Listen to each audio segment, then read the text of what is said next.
Hello, welcome to another episode of Mega Manga Monday. I am Jason Hahn, and today we're talking about My Hero Academia chapter. Somebody's dying. They're fine. They're fine. They'll heal up. I think that's Bakugo. Yes, I think you're right. We're getting ahead of ourselves. This is My Hero Academia chapter 360. Despite everything, followed by three dots. Uh, oh my god, what a chapter. This is probably the best My Hero Academia chapter I've had in a while. I could go on and on about it. My name is Jason Hahn. I'm a writer for ScreenRant.com. I happen to read a lot of video game related stuff, but I'm a huge manga fan. We decided to start up Mega Manga Mondays so we could talk about all the series we love and get excited about. But today I got a couple buddies with me. I'll go and let them introduce themselves. Steven, how you doing, man? Hey, how's it going? Yeah, my name's Steven. I'm a writer for the comics section, mostly writing about all the manga goodness out there and Sonic the Hedgehog And and, Sonic the uh, Hedgehog. and so I always have to give a shout out to Sonic, good old the Blue Blur, you know. But yeah, we're talking about My Hero Academia today, and I'm very excited because like Jason, not Justin. I'm very excited about this chapter. It's a good one. Yeah, absolutely. And we also got Carlyle. How are you, man? I'm doing all right. Yeah, this is a really good chapter. Very interested to see where we go from here. There is as much goodness as there is fingers in this chapter. Ben, how about you, man? I'm doing good. I'm also a comics writer, writing about manga and also DC and Marvel comics. And yeah, this was superb. It was probably my favorite My Hero Academia chapter uh, in the past war arc, and just the war arc in general. Oh I think it's man, the what a best claim. chapter so far. Yeah, it really just like kept on going. Like this chapter captured like the desperation of Bakugo so much. There are so many like heavy words thrown that really affected so many characters in this. I mean, as we've said, but this was a huge Bakugo chapter. It kind of starts off with him not doing too hot against one of the most powerful things we've seen in the series, and honestly, just Horikoshi's art again. Just every once in a while, he'll just throw out a couple panels that you could just stare at for a really long time. And there's a couple panels where like Bakugo is, I guess, like assuming or imagining what Shigaraki could, or Shigaraki's possibly implanting the thought in his head. I'm not 100% sure, but we just see a really brutal couple panels of Bakugo just getting ripped to shreds.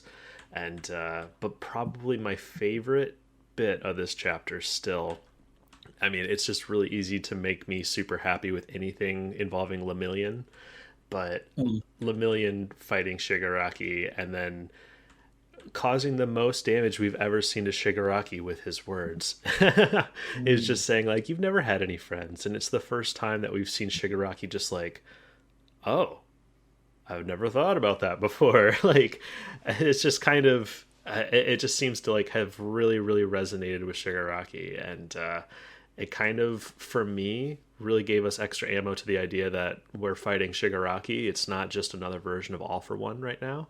And that was that was kind of a big moment for me. But it's just the art with Shigaraki's appendages just growing all over the place, the million jumping all over the place. Just man, it was such a fun chapter. Yeah, I actually wrote an article that is not out yet, but it should be out soon, about how that moment kind of shows that Lemillion is actually a better foil to Shigaraki than Deku is. I love Because, he's Lemillion's just positivity personified, basically, and Shigaraki is just, negativity personified. And, like, Lemillion's quirk gets around decay, because he can, like, phase through things. And if he's, like, varying, like, energy blasts from Nijire, then, he can attack him that way. So, Lemillion really is just, like, the perfect enemy for Shigaraki, I think. And this chapter made me realize that. Yeah, besides, I mean, he brought up the great point too, and that's kind of what I may have brought up in the last podcast was, he can jump around very easily, but he just doesn't have like the destructive power that like Bakugo has. And definitely at the end of this chapter, we got more. Just Bakugo is using this, or he's devising the next attack already. Like he's not afraid of seeing himself like ripped apart in his own brain or whatever that was. Like he's already planning the next thing, which is the whole title of the chapter, really. And I think it's going to be a joint attack between Lemillion and Bakugo because we just established that Lemillion can like take people's attacks and divert them. So we're almost getting like a law situation, I feel. And I'll just go off what Ben was saying because he's saying he wrote an article or it hasn't been published yet. I'll go and say that I wrote one too, but it ended up being completely wrong. I got called out on Twitter about it. Yeah, no, but the guy was really nice about it. It's their name is Mighty Dash Boy 11, or at capital L underscore O underscore 11 underscore OFA. So when the whole scene where Shigaraki is going at it with Bakugo, I forgotten an earlier moment when it's revealed that something that the heroes had created. I haven't fully reread it yet, but something the heroes have done have limited Shigaraki's decay quirk, and which is allowing Shigaraki to get up close and personal with Bakugo, which is one of the greatest moments. I originally was under the impression that it was Shigaraki was able to touch Bakugo without Bakugo decaying because of the fact that he was fusing with All for One, and because of that was affecting his decay quirk. So my whole thing was, oh my god, for the first time, my hero is finally justifying Shigaraki's transformation by because I've been always viewing it as a negative thing, like ever since, because he's been losing his identity. Mm-hmm. But it's the fact, but even though we can't go with that particular spin of that my hero is justifying Shigaraki's fusion with All for One, it's that the heroes are basically indirectly the reason why Shigaraki is able to basically torture and completely demean Bakugo, which I think is a pretty awesome moment. Because I mean, if his decay quirk wasn't limited, he wouldn't have been able to have this incredible moment with Bakugo, Mm-hmm. which is my favorite moment of the manga. So just wanted to give that shout out because we can sometimes be wrong, or many times we can be wrong. Yeah, I feel like that thought is exemplified in his whole like, oh man, I'm glad that my quirks are being held back because your corpse will be left intact. Like, it's just like, oh, you're such a you're a good bad guy now. Like, I'm really enjoying those sorts of dialogues, and it's just something I've been really hungry for in this arc. But yeah, Carlyle, what do you think about this one, man? Yeah, I think that this transformation that he's doing is definitely it's very anime. It's very Akira, and I don't know what story purpose it's serving. I would agree that it doesn't seem to have much of a purpose in terms of story. It definitely kind of feels right now, at least, like this is just look at how good I am at hands. These are the best fingers you've ever seen, and there's millions of them. Yeah. So I am also wondering where we're going with this part, because it is definitely getting more and more horrific, and maybe this is just some kind of villain, your dark and ugly villain heart being made visible for all the world to see, kind of a thing, but. Yeah, I don't know about it. It's interesting in the Kira parallel, but I don't know more than that.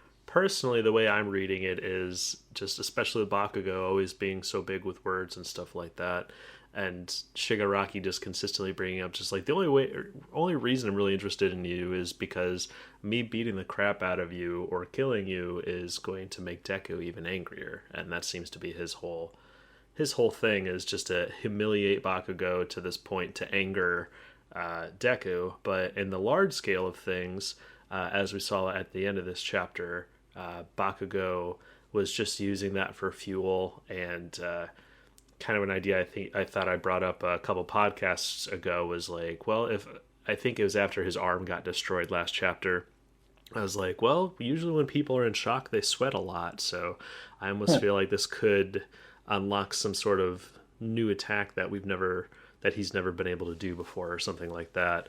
And I think that's what we're going to be getting. But I hope to God not. Like, I know we've had this conversation before, like, because in one of the earlier podcasts, I'm like, that we're at this turning point again, where the typical shonen formula is, you have the hero completely, defeated.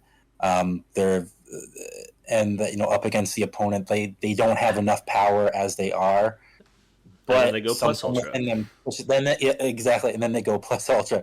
And I'm really hoping that doesn't happen because it's like it's like a staple. It's a staple shonen, but I just can't. I've just gotten to the point where it's like, please not. And what also deepened his character much more. I mean, he's changed in such a profound way. In ways that I wasn't initially expecting. That I thought he was always going to be the bully of Deku, and just the fact that he's been able to step up and not just apologize for everything he did during that pivotal chapter, but even explain that.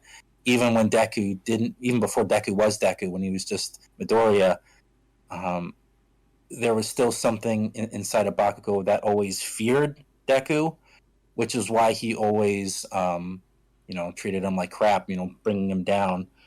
And it's just the fact that Bakugo has come to accept this. It would be absolutely incredible if he's just able to deal with what's going on. Like, I think it would be the best way for him to grow even more is if he's able to take this defeat and not, become the worst of it. Like, I just feel like if he goes plus ultra, it would kind of just put a stain on his whole journey as becoming a better hero. Yeah, and that's just my opinion. I feel like part of the reason why Bakugo is so popular is that in a series that is very sort of like standard shonen, with all those standard shonen archetypes and standard shonen tropes and all that, Bakugo is very much not standard, right? He's a character that doesn't really show up in other series that often. And so it would feel really like, I don't know, I'd feel it as a slap in the face if the way he gets through this is just like, I'm a standard shonen character now.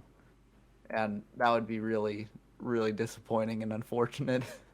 And and also too, I mean, it seems like a lot of series are starting to move away from it. I know a lot aren't, like even some like the bigger ones, but it's just really exciting whenever you get to see it, especially with such an important character like Bakugo. I mean, I know like it gets a lot of hits, but I mean, Black Clover is another one that's been doing it really well, which is why I'm really excited that it's coming back this week. But which is funny, I think they moved it because a sidebar. I'm going to. I just think it's kind of sad. Is that One Piece and Black Clover were initially supposed to both debut together. One Piece was out for a month, and Black Clover has been out for 3 months. when Black Clover was supposed to be in this last issue, One Piece was still going to get the massive spread, and I think that's why they bumped Black Clover to the next one, because it was completely outshined by One Piece. That makes sense. I mean, it's so sad though. It's like, oh man. I mean, it was also One Piece's 25th anniversary as well. So yeah, that's true. Yeah. So it makes sense that One Piece would get the cover no matter what. But it's interesting too. I mean, because they're both entering their final. Well, they're calling them arcs, but they're final sagas. So like they're like at the same point, even though like One Piece is obviously light years ahead in terms of time, but just kind of interesting. But anyway, yeah, it's something that it went back to My Hero. I hope that Horikoshi, kind of moves away So from that formula. So just to get it straight, both you and Ben are saying that it would be a slap in the face and bad anime if Bakugo goes plus ultra and lands some sort of big attack. I'm definitely not planning on him like winning the day, but I feel like he's going to do something big enough to cause Shigaraki to be like, "Oh, wow." It's not about landing some big attack. It's about if he suddenly gets a new power up or something. Yeah. Right? Oh, okay. Like out of nowhere. Or he Like, just finds the will. Like it's always the will.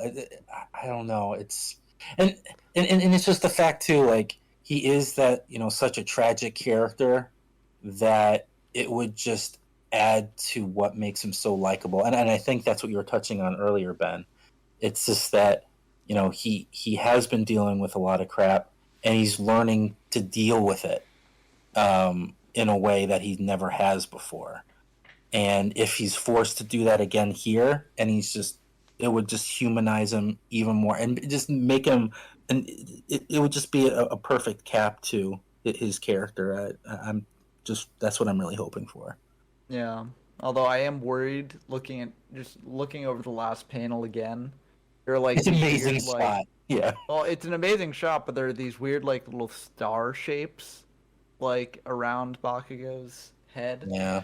I'm not And I'm not like- imagining it's going to trigger some new like Super Saiyan form or something like that, but I think it's just going to allow Or him. Dynamite. Yeah, I think it's really just going to be another big attack because that seems to be Bakugo's thing. But I'd be Or he fine. blows himself up. Yeah, Maybe. I'd be That'd be fine dope. with something like that. I'm just worried because looking at those little like star twinkly things in the air, I'm like, oh, does this mean that he's awakening his quirk like Shigaraki awakened his, where he can trigger explosions like not touching his body or something? well, that's an interesting thought. I hadn't thought of the whole awakening thing because I kind of forgot about Quirk awakening. But I mean, yeah, his whole power is supposed to be like he sweats nitroglycerin, so it just seems to be like igniting differently. And yeah, Because they're igniting from his tears. right. Oh my god, no. No. Now he has to cry like Deku. Yeah, full circle. Yeah, he actually has laser vision because of the tears. He just aims the tears at people. Oh man, Laser vision. let's get some boys laser vision going. That's I'm excited for that. Cry as much as Deku. I love it. But like, it's kind of to not veer away, but another parallel, which I think is interesting, is that it's interesting that Shigaraki's the one tearing him down when initially Shigaraki was like a massive ego boost to Bakugo, because like Shigaraki, when it was like still the League of Villains before all that nonsense happened, Bakugo was captured because Shigaraki thought that he was very important and that it would be important if he turned. And now, so like, even though it was like most likely a traumatizing experience for Bakugo, it was just further justified how special he was. And now it's just interesting to see that same guy who gave him that boost is now like pushing him into the dirt, literally. And it's just very poetic. I like it. Yeah, and it hasn't disproven the theory that all of My Hero Academia is being told by Bakugo's perspective. Yes.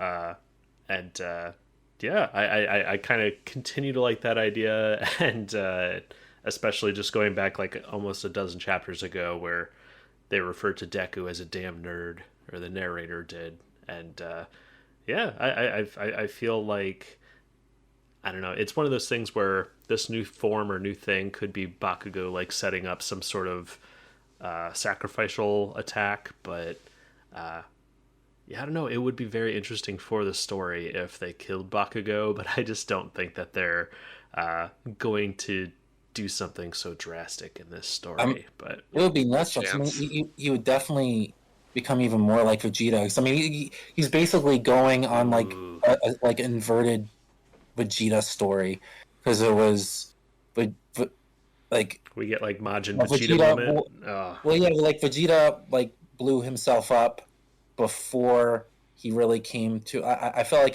he made a lot more progress after that in embracing Goku, and now it's like Bakugo has embraced Deku, and now he can do another Vegeta explosion moment because they're very similar in that respect.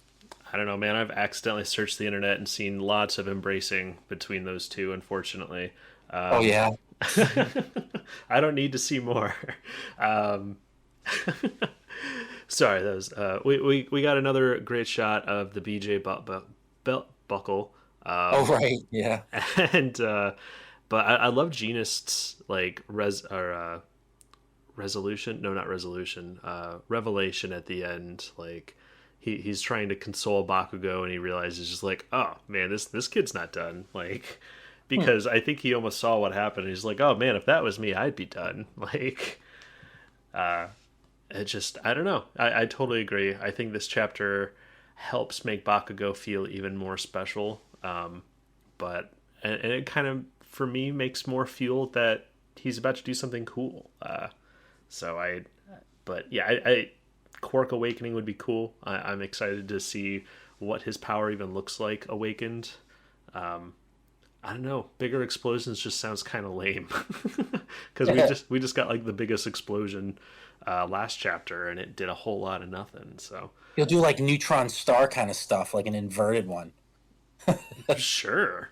Oh, implosions. There we Yeah, go. yeah. What is this, One Punch Man? Oh my gosh. Which has had some insane chapters lately. Let's talk about those sometime. Yeah.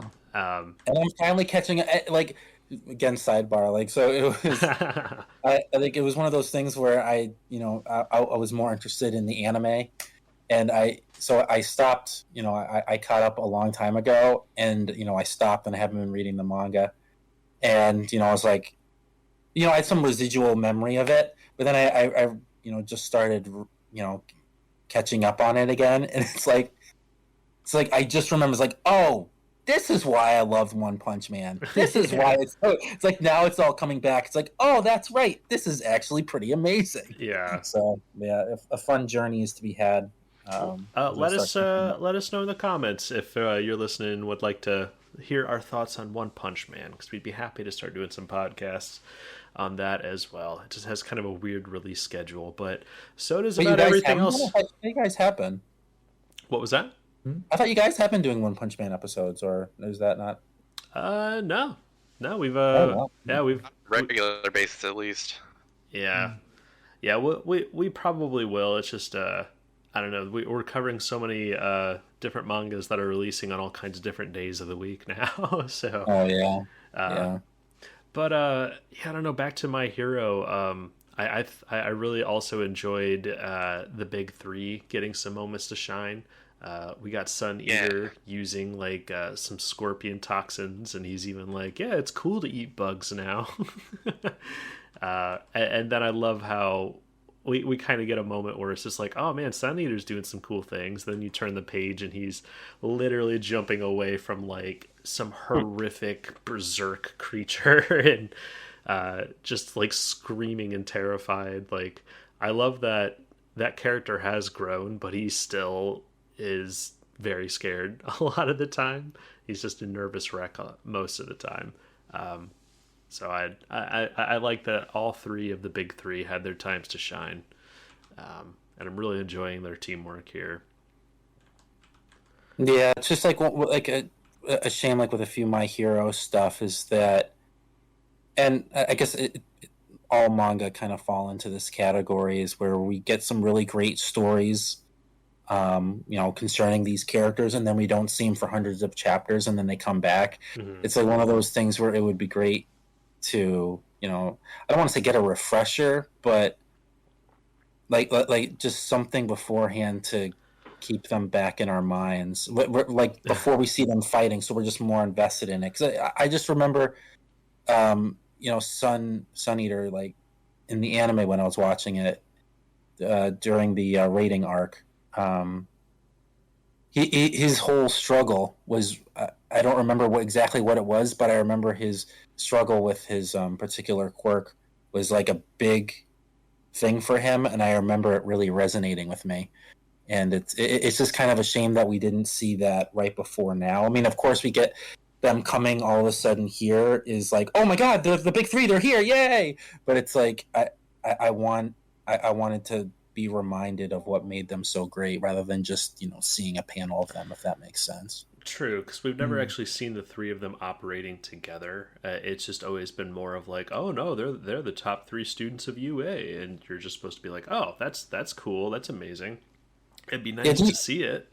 Do you guys remember what Sun Eater's problem was? I don't like. I just remember he had like a really big he struggle. just has like a huge like performance anxiety sort of thing, and he's just like when they're first introduced, Lemillion's just like, "Hello, I'm Lemillion," blah blah blah blah blah, and then Sun Eater's just like, "All right, my turn to talk," and he just slowly starts like turning around and walking into the wall and just staring at the wall because he's just so nervous to talk in front of people and which I love because he's designed to look a lot like Sasuke, in my opinion, who is the opposite character.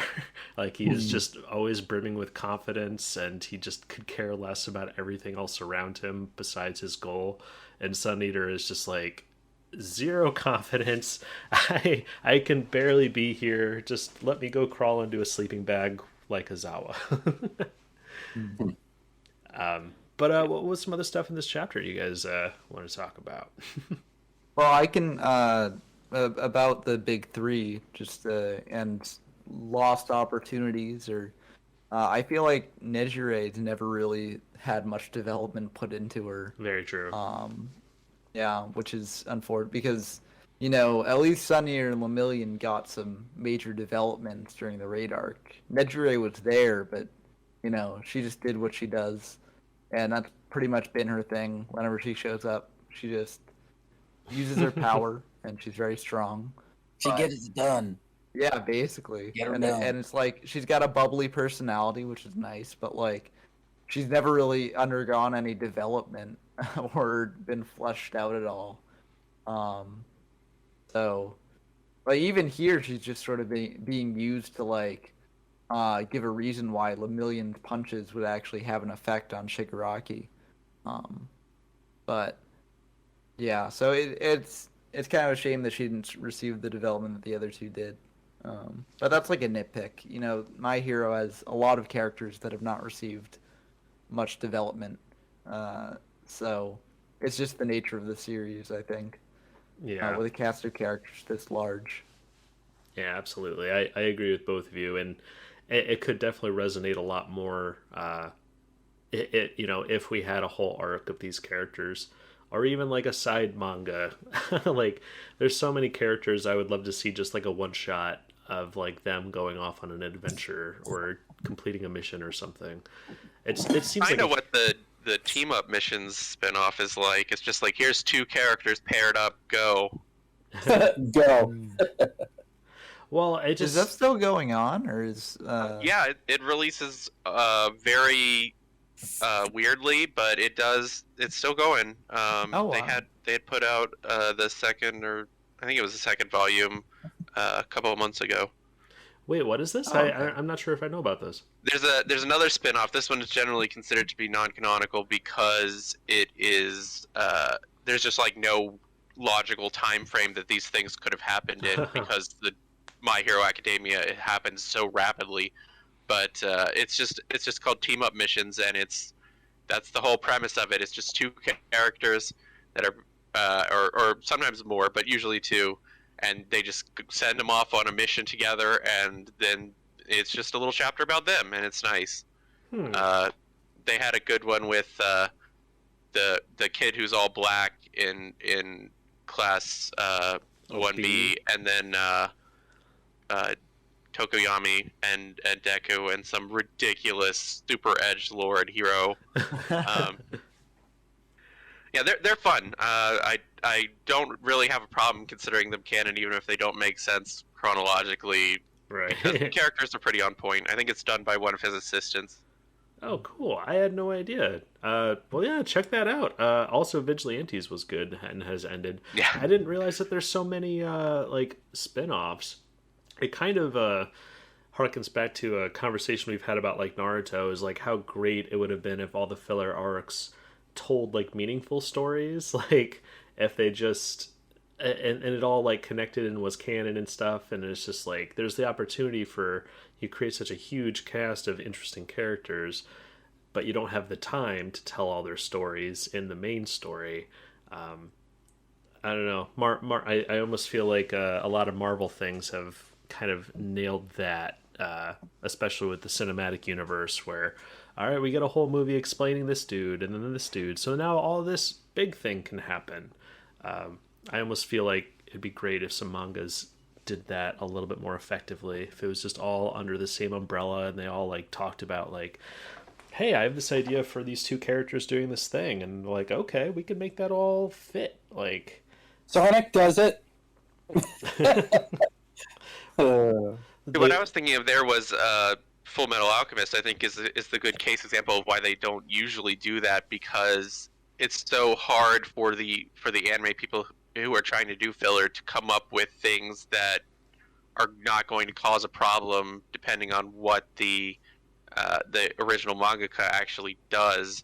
So you end up with these characters like Scar and Lust that are in positions that are completely different from where they are in the manga, and Brotherhood, to the point where when the manga was finished, there was no just kind of like passing that stuff off as filler and going back to the main story. You just have to start over and do it again.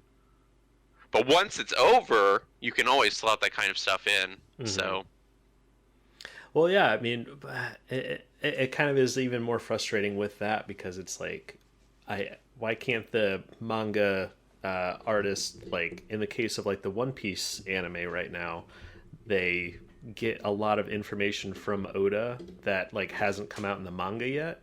So then they're able to make these sorts of just sort of decisions in the anime to kind of fill it out even more, and you end up even finding out some things before the manga releases it. Well, I'll say this about the One Piece anime filler, is that I don't think like the way that One Piece does filler is it does have some filler arcs, but the way it does filler is that pretty much every episode has filler in it. Yeah. Where it's just it drags things out so long. Yeah. And so I don't necessarily agree with the way that the One Piece anime does filler either.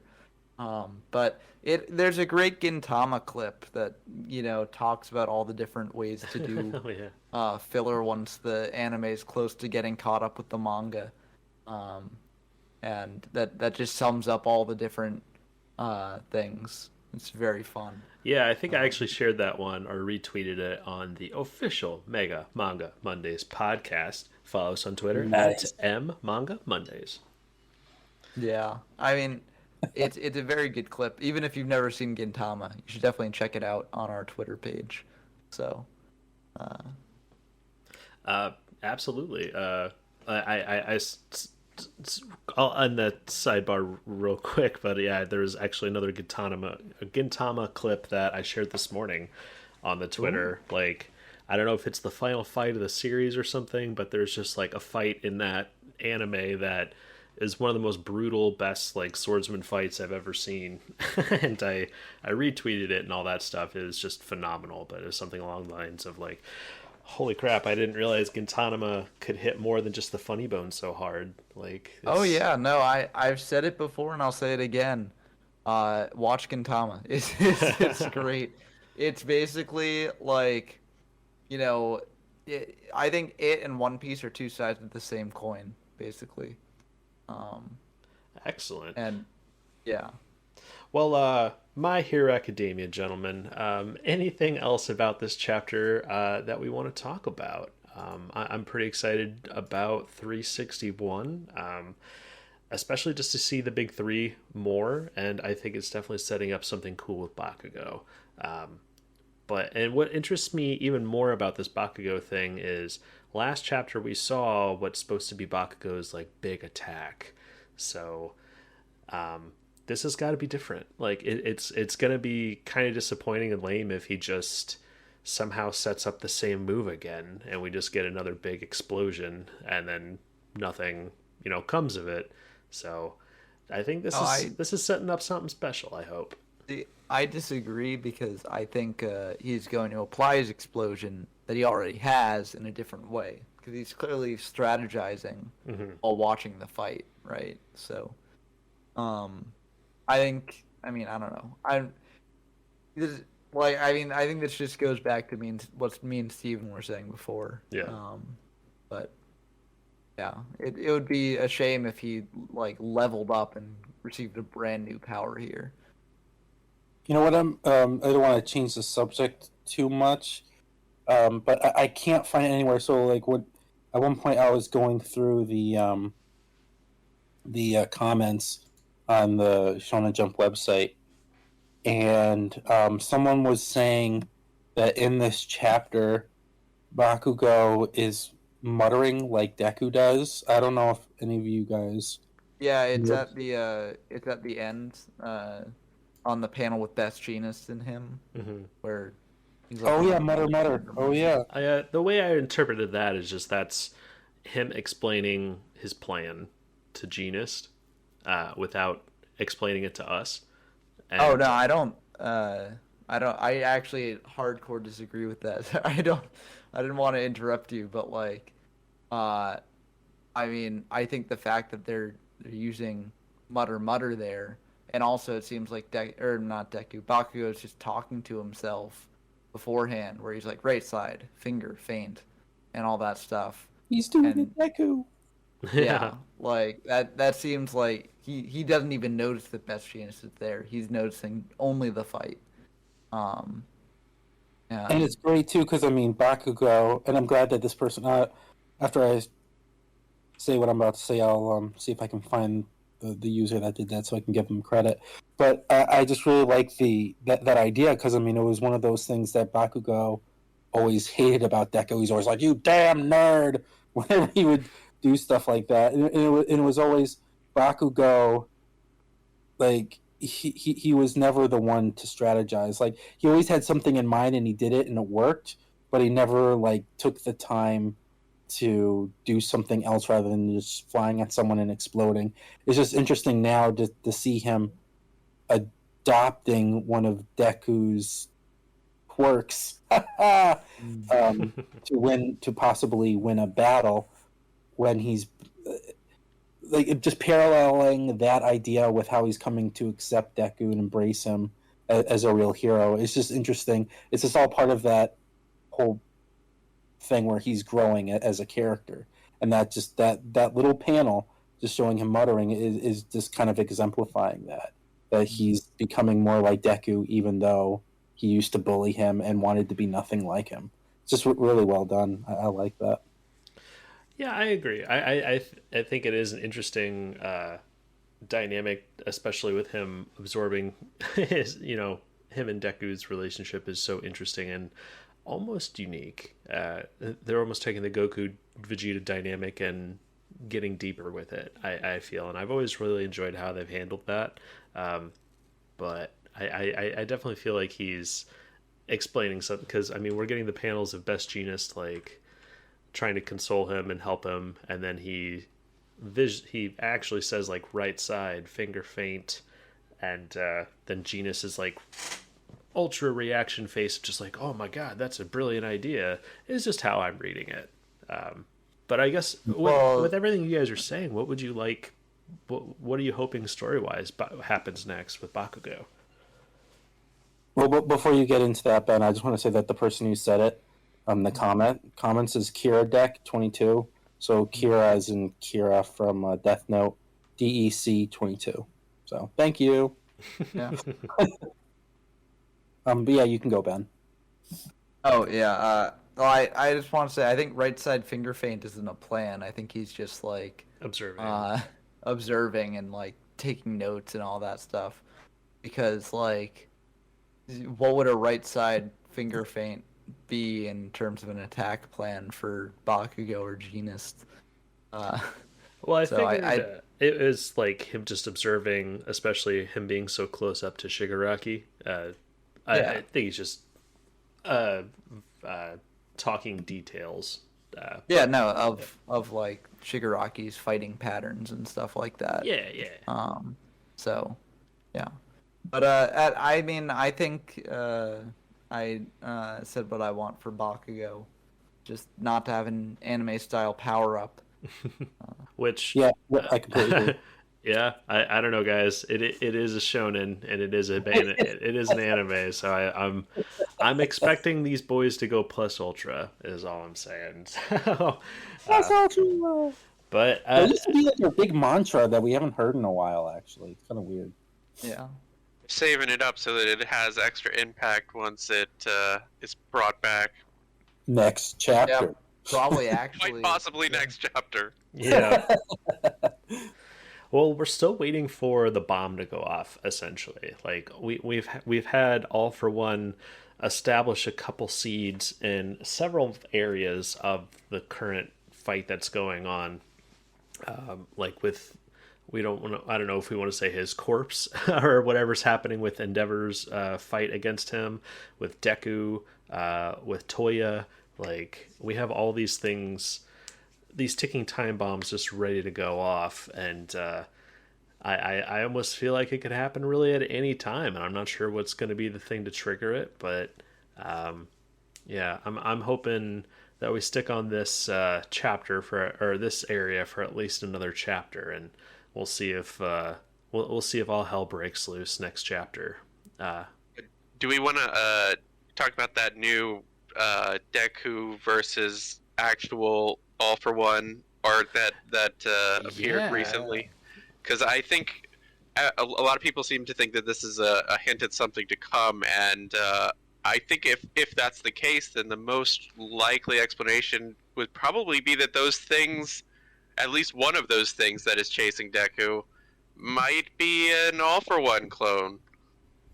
Yeah, possibly. Yeah. For some context, in case our listeners aren't aware, last week Shonen Jump had a very interesting cover image of Deku kind of in his current costume with like almost like a raggy cape and stuff like that, kind of ascending towards a version of All for One that we've never seen before. He's kind of got a version of his mask that's like turning into some sort of armor over his shoulder. He's got his hair back and his eyes back, and it feels like, first impression looking at it, you're like, oh my god, this looks like a peak All for One fighting against Deku. And the only way we could possibly get that, well, there's probably a few ways we can get that, but we anticipate he somehow gets control of Ares' power and it's able to help him get back to his peak form, essentially. Yeah, and I actually wrote an article about this as well that is actually currently published. Yeah, check it out on Screen Rant. Yeah. And so yeah, I think that it definitely, I think it's sort of like Horikoshi's like, yeah, I know I left you all on a cliffhanger with the whole, All for One mentioning Eri and then Deku seeing something in the distance, so I know you're all like, you're wondering what's going on there and it might distract you from the current fight. So I'll just, yeah, Deku's fighting someone like All for One, either All for One himself or like a clone or something. But yeah, that should keep you happy. Now enjoy this fight. Yeah. I almost wonder, because there's the we talked about it in a previous podcast that there seems to be something weird with Dabi, and we're almost expecting, like, he brought up to Endeavor, which caused him to go into some sort of crazy rage that they haven't explained or resolved yet, was them saying, is like, you never did find Toya's body, did you? Which kind of gives us the idea, especially with Aizawa's old friend, Kitagari. I'm probably saying that wrong. But Yakumo. Or Kurogiri is his current evil identity there. Yeah, the black portal guy. So he's like part Nomu, kind of, but like an advanced I don't know, they essentially like resurrected him, and we're kind of thinking that might be the same situation with Dobby, and it could also be the same situation with All for One. Like, what if they just used All for One as part of All for One to create like a super advanced All for One Nomu? Because that almost, I think that's what I think Carlyle, you may have helped us with that. That Nomus are like essentially walking corpses or something. Yep. That like they were essentially made to become a perfect vessel or something for All for One, and they just didn't quite nail it yet. But what if they did? Dun dun dun. Da-da-da. So I almost wonder if that's the big final trump card. Is just like, all right, well, I'm gonna go ahead and activate this, and now we have a couple All for Ones running around, and you're like, this is not good. But yeah.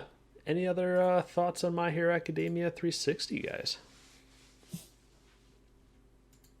I mean, just like one small thing. I think it's funny, like one of those things because we're talking about you can't escape the fact that it's a shonen, and we still have one of those stereotypical moments where Lemillion is like has to bring in friendship while battling. It's like, it's because you don't have any friends. You'll never understand. It's like, I thought that was fun. It's like, oh, you can't escape it. It's there. It's everywhere. I was another reason all for it. why isn't Undead Unluck an anime? Because it's like it does really good with that. Like they have that whole friendship thing too. It's like, aw, friendship. Yeah, we cannot go a podcast without you bringing up Undead Unluck. We've had a few where you haven't brought up Black Clover, but Undead Unluck, no luck. Well, I'll be talking a lot more like once the new chapter comes out next week. That'll be on my mind 24/7. So. All right, I'll read it. Jeez. Yeah. I did catch up with Black Clover, so I think that was the next thing on my list. So, but all right, guys. Yeah, I guess we'll go ahead and move into some plugs and recommendations. Again, this has been My Hero Academia, or Mega Manga Monday for My Hero Academia chapter 360.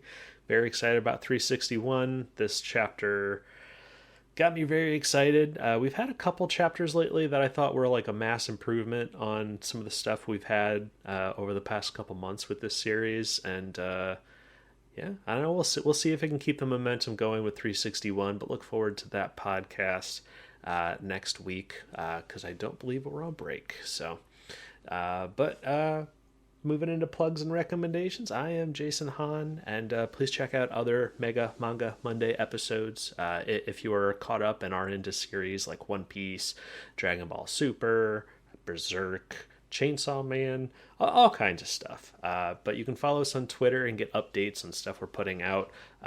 Our Twitter handle is @MMangaMondays. Also, we're on YouTube, so feel free to reach out to us and let us know how awesome our opinions are. Or I'd be happy to if you bring up anything that we missed, or what your thoughts on the chapters were too. Or just say how wrong Steven is again and again. Yeah, exactly. Or how great Black Clover is. Oh, yeah. I'd love to hear that. Because he's never heard that.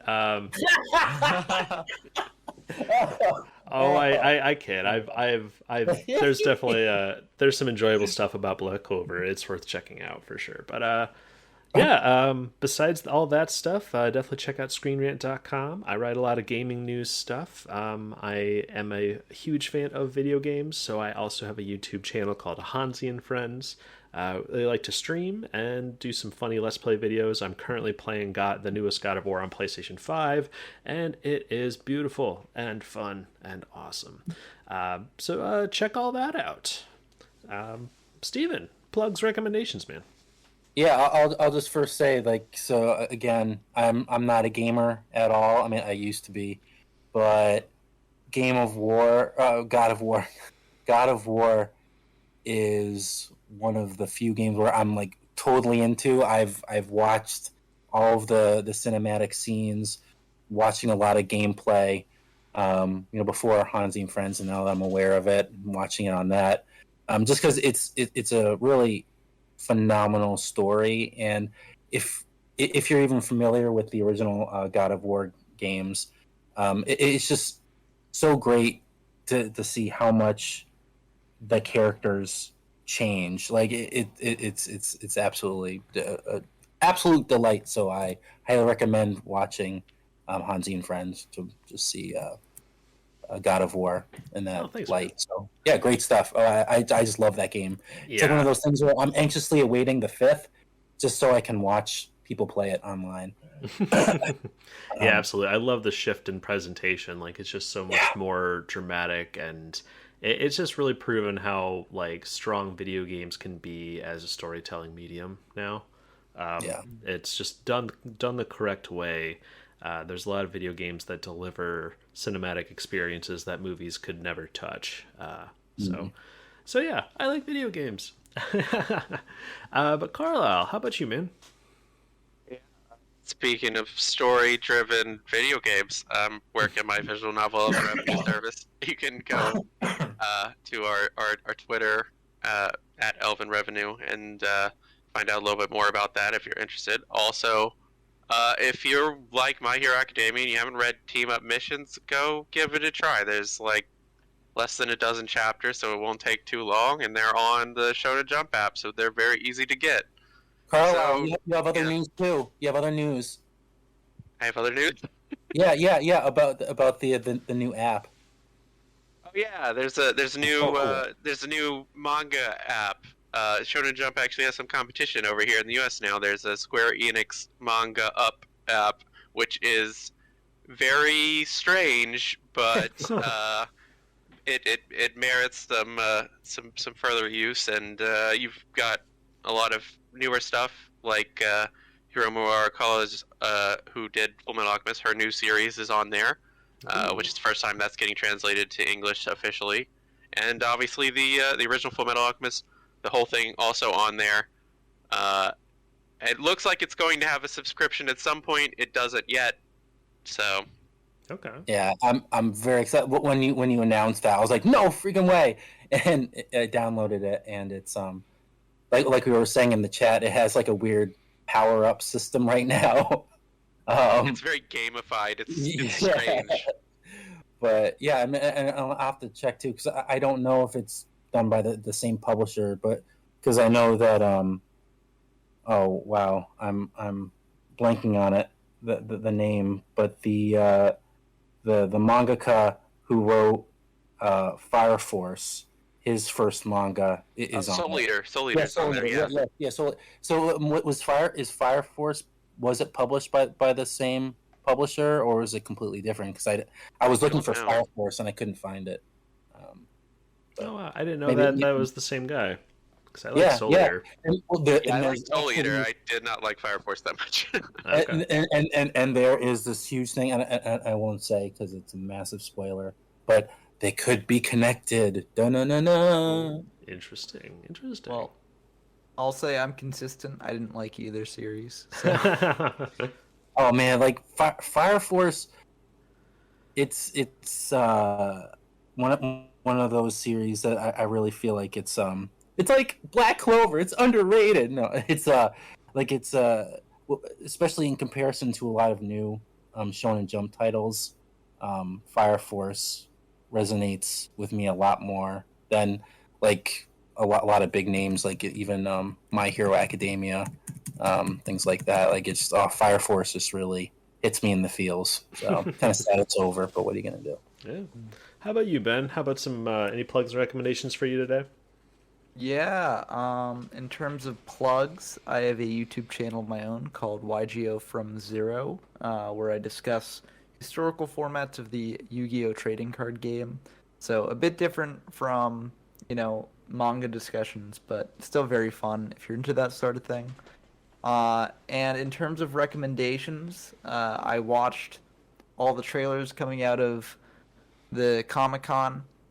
And, of course, there were the great trailers like Black Panther 2, which was incredible.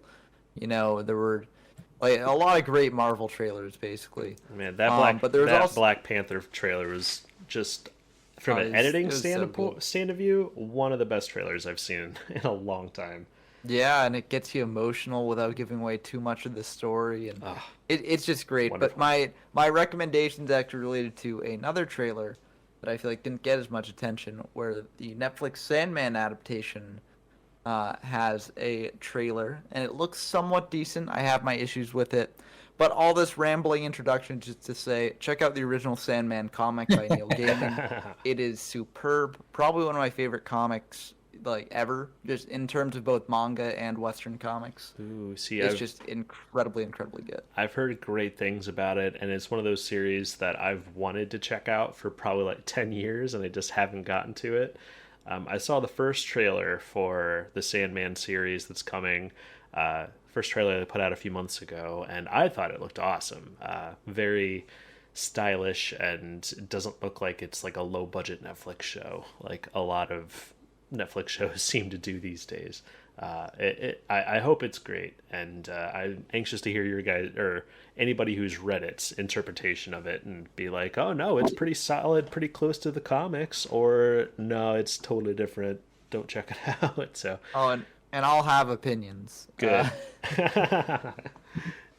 All right, guys. I think we'll go ahead and wrap this up because we've got a Chainsaw Man discussion we're going to be having pretty soon. But this has been a lot of fun. Anxious to talk 361 with you guys. Thanks again for your time. And I hope you have a good one. Yeah. See y'all next time. Good time. Peace.